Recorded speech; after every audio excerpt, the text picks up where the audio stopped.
성부와 성자와 성령의 이름으로 말씀드립니다. 네, 한 주 동안 잘 지내셨습니까?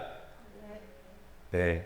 지난 주일에 제가 하나님의 부름, 주님께서 우리를 찾아오셔서 불러주시는 그 소명에 대해서 이야기 나누었는데요. 한 주일 동안 주님의 말씀을 들으시고 또 우리를 찾아오시는 주님과 깊은 교제를 하셨을 줄로 믿습니다. 오늘도 우리를 찾아오시는 주님, 그분을 바라보면서 우리 오늘 입당 선거로 함께 십자가를 바라보고 묵상하는 그런 찬양을 불렀는데요. 오늘도 우리를 여전히 사랑하시고 그 아들을 보내주셔서 우리를 구원해 주시는 주님께 감사하시는 그런 감사의 예배가 되기를 바랍니다. 오늘 복음 성경 읽고 좀 어떠세요? 마음이 나 이렇게 해봐야겠다 이렇게 마음이 드시나요? 아니면 마음이 좀 어렵고 불편한 마음이 드시나요? 그리스도교 신앙의 십자가를 아마 빼놓을 수가 없을 것 같은데요. 오늘 이 제자가 되려면이라고 하는 이 말씀을 통해서 십자가의 의미를 조금 더 생각해 보려고 합니다. 십자가 하면 어떤 신앙의 경험이 있으신가요? 저는 저희 지금은 없어졌지만 평택교회 이전에 있던 십자가가 가장 많이 생각이 나요. 한번 보면 절대 잊어버릴 수 없는 그런 십자가인데요. 아마 가장 큰 십자가로 이렇게 뽑아봐도 손에 꼽힐 만큼 그런 큰 십자가가 아니었을까 생각이 드는데, 그 십자가를 보고 특히 오늘 말씀 십자가를 지고 나를 따르라 이런 말씀을 들으면 더 좀 마음이 무거워지고 정말 힘들겠다 이런 생각이 자연스럽게 들지 않았을까 그런 생각이 듭니다. 오늘 예수님께서는 제자들에게 십자가를 지고 나를 따라라 그러면서 먼저 본인이 십자가를 지는 삶을 이렇게 보여주셨는데요. 잘 아시는 것처럼 십자가라고 하는 것은 이렇게 아름다운 이야기가 결코 아닙니다. 로마 제국이 점차 다른 나라들을 점령하면서 여전히 그 로마 제국에 반대하는 사람들도 있었죠. 로마 제국을 환영하는 사람들도 많았지만 반대하고 끝까지 전쟁을 이어가던 사람들이 있었는데요. 이 십자가라고 하는 것은 그렇게 끝까지 반항하는 사람들을 잡아서 죽이는 그런 형틀이었습니다. 사람들 앞에 옷을 다 벗기고 바로 죽는 게 아니라 심할 때는 일주일 넘게 열흘 넘게 거기에 매달려서 고통을 당하는 모습을 사람들에게 보여주기 위한, 그래서 다시는 반란을 하거나 반대하지 못하도록 하는 형틀이 바로 십자가였습니다. 그렇기 때문에 그 당시 사람들이 십자가를 생각할 때 정말 가장 고통스럽고 비참한 모습으로 죽어가는 그런 고통을 아마 떠올렸을 것 같습니다. 또 자신이 알고 있는 사람이 십자가형에 처했을 때는 그 치욕을 아마 잊지 못했을 것 같습니다. 그렇게 사랑하는 사람이 치욕 가운데 죽임을 당하는 것, 가장 고통스러운 죽음, 이런 것들을 사람들이 떠올렸을 것이고요. 유대인들에게는 율법에 나무에 달려 죽은 사람은 하나님의 저주를 받은 사람들이다 라는 구절이 있기 때문에 이 십자가에 달려 죽는다는 것은 이런 아주 모욕적이고 인간적이고도 치욕적이지만 하나님에게 저주받은 사람이라고 하는 또 다른 큰 어떤 어려움, 무거움이 있는 것입니다. 그렇기 때문에 예수님께서 십자가에 달려 돌아가신 그 사건을 생각해 보면 그냥 일상적인 그런 의미도 무겁고 또 아픈 것이지만 제자들에게는 또 더 큰 상처가 있습니다. 예수님께서 잡히시던 날 밤에 모든 제자들은 두려움에 빠져서 그 예수님을 버리고 다 도망쳤습니다. 예수님이 긴급한 재판을 받고 사형을 언도받고 십자가를 지고 가는 그 순간에 제자들은 어디에도 찾아볼 수가 없습니다.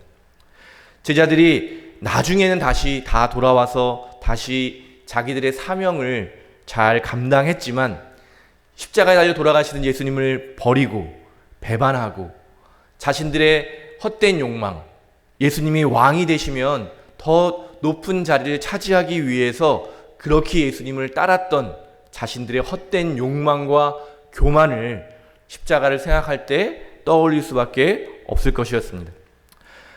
자신과 자신의 공동체, 사랑하는 교회를 배신했던 유다 그 배반이야말로 십자가를 떠올릴 때마다 기억해야 되는 큰 상처였을 것입니다. 그렇기 때문에 아마 그들이 십자가를 지울 수만 있다면 아마 지우고 싶었을 것입니다. 그러나 잘 아시는 것처럼 이 십자가의 사건은 순환과 고통, 수치와 치욕으로만 끝나지 않고 하나님께서 그 사랑하시는 아들을 다시 살리시는 부활 사건으로 연결시키시면서 새로운 시대, 약속하셨던 그 새로운 시대가 시작된다고 하는 것으로 세상 사람들은 다시 그 십자가를 바라볼 수 있게 하나님께서 그토록 일하셨던 것입니다. 그래서 제자들은 끊임없이 십자가를 바라보아야 했고 다시 그 십자가의 의미를 가지고 사람들에게 복음을 전할 수밖에 없는 그런 상황이었습니다. 그때 이렇게 예배를 드리면서 예수님께서 자신들에게 했던 누구든지 제자가 되려면 이렇게 해야 된다라고 오늘 말씀해 주신 이 말씀을 가지고 사람들에게 복음을 전했을 때 그들은 어떻게 했습니까? 그들은 반복해서 끊임없이 자신들의 나약함, 자신들의 상처, 자신들의 교만을 떠올릴 수밖에 없었고 정말 자신들이 예수님을 오해하면서 가졌던 헛된 욕망을 정말 다시 한번 십자가에 못 박고 다시 한번 새로운 사람으로 거듭나는 경험들을 끊임없이 그들은 반복했을 것입니다. 세상에서는 십자가가 치욕이고 저주였고 또 제자들에게는 불순종, 배반, 도망침, 두려움 그런 것들이 끊임없이 그들에게는 떠오르는 것이 바로 아마 십자가 사건이었을 것입니다. 그런데 신앙에서는 정말 놀랍게도 정말 예수님이 돌아가셨을 때 모든 것이 다 끝나버렸다라고 생각했던 그때 하나님께서 일하시면서 돌아가신 예수님을 다시 살리시는 부활의 사건으로 역전이 되었던 것처럼 놀랍게도 제자들이 끊임없이 그 십자가, 자신들의 상처, 자신들의 나약함을 고백하게 되었을 때 그들은 더 이상 두려움에 빠져있는 존재가 아니라 자신의 한계를 인정하고 고백하고 하나님을 붙드는 순간 정말 예수님께서 부활의 영광으로 변화시켰던 것처럼 그들은 성령을 충만하게 받은 사람으로 변화되고 자신들이 죄인에서 의인으로 변화되는 그런 거듭남의 경험을 하게 되었습니다. 자신들의 한계를 뛰어넘어서 하나님께서 보내주신 사람으로 하나님께서 맡겨주신 그 사명을 감당하는 사람으로 복음을 들고 땅 끝까지 나아가서 예수님께서 이 땅에서 이루신 일들, 예수님께서 자신들을 변화시키신 일들, 자신들이 제자로 부름받고 얼마나 잘못했음에도 불구하고 끝까지 자신들을 사랑해 주신 그 예수님의 사랑을 전하는 사람으로 그렇게 변화되었던 것입니다. 제가 자주 말씀드린 것처럼 사도 바울로를 한번 생각해 볼 때 이 12사도와 또 다른 그런 의미를 아마 가지고 있을 것 같습니다. 예수님의 몸인 교회를 박해하기 위해서 달려가던 그를 만나주신 부활의 예수님, 또 정말 자기들 여전히 믿지 못하는 사람들을 그 교회 안에서 사도로서 살아갔던 그가 갈라디아서에서 고백하는 이 말씀, 나는 그리스도와 함께 십자가에 달려 죽었습니다. 이제는 내가 사는 것이 아니라 그리스도가 내 안에서 사시는 것입니다. 지금 내가 살고 있는 것은 나를 사랑하시고 또 나를 위해서 당신의 몸을 내어주신 하나님의 아들을 믿는 믿음으로 사는 것입니다. 아멘.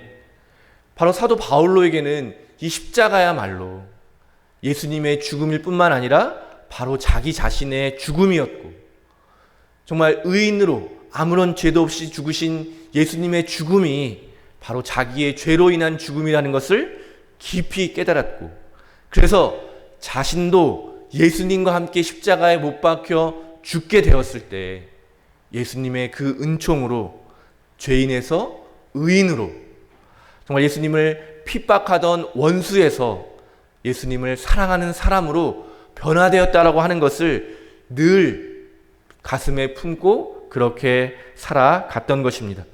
그래서 우리는 이 십자가 사건이 바로 하나님과 우리의 깨어진 관계를 회복시키는 그런 화해 사건이라고 고백할 수 있게 되는 것입니다. 이 십자가에 스스로 제물이 되신 예수 그리스도를 통해서 죄로 인해 깨어졌던 하나님과 인간과의 관계가 회복되었고, 또 서로를 미워하고 서로를 이렇게 두려워할 수밖에 없던 인간과 인간 사이에 막혀져 있던 담을 허물었다고 그렇게 선포했던 것입니다. 그래서 에베소서 5장 2절에 보면 사도 바울로는 이렇게 이야기합니다. 그리스도를 본받아 여러분은 사랑의 생활을 하십시오. 그리스도께서는 우리를 사랑하신 나머지 우리를 위하여 당신 자신을 바치셔서 하느님 앞에 향기로운 예물과 희생제물이 되셨습니다. 아멘. 여러분, 사도 바울로가 이야기하는 예수님을 본받으라고 하는 말에는 바로 이처럼 자기 자신을 십자가에 내어놓아서 희생제물이 되는 삶, 누구든지 자기에게 주어진 그 십자가를 지고 주님을 따르게 될 때 자기 자신을 바치게 되고, 하나님은 그 제물을 받으시고 다시 이 세상의 기쁨과 평화를 회복시키시는 이 놀라운 사건을 그는 날마다 기억해야 되고, 그렇게 십자가를 지고 주님을 따르는 삶을 누구든지 다 예수님을 믿는 사람이라면 그렇게 살아야 한다고 권면하고 있는 것입니다. 결국 그리스도교 신앙의 핵심은 십자가를 바라보는 것이라고 말할 수 있겠습니다. 나를 위해 이 땅에서 하나님 나라를 이루기 위해서 그 치욕의 십자가를 지시고 그 십자가 위에서 온 몸이 찢김으로 우리와 하나님의 관계를 회복시키신 그 놀라운 사건을 날마다 기억하면서 나의 연약함과 나의 잘못된 생각들, 나의 헛된 욕망, 내 안의 모든 죄를 그 예수님과 함께 십자가에 못 박고 하나님의 자녀로 거듭나는 삶, 그것이 바로 우리 신앙이 핵심이고 날마다 우리가 기억하며 그렇게 주님께 나아가야 하는 십자가의 길인 줄로 믿습니다. 그리스도교의 오랜 역사 안에서 프란시스라고 하는 분이 예수님을 가장 닮은 분으로 평가받는 분인데요. 아마 프란시스에서 많이 들어보셨을 것 같아요.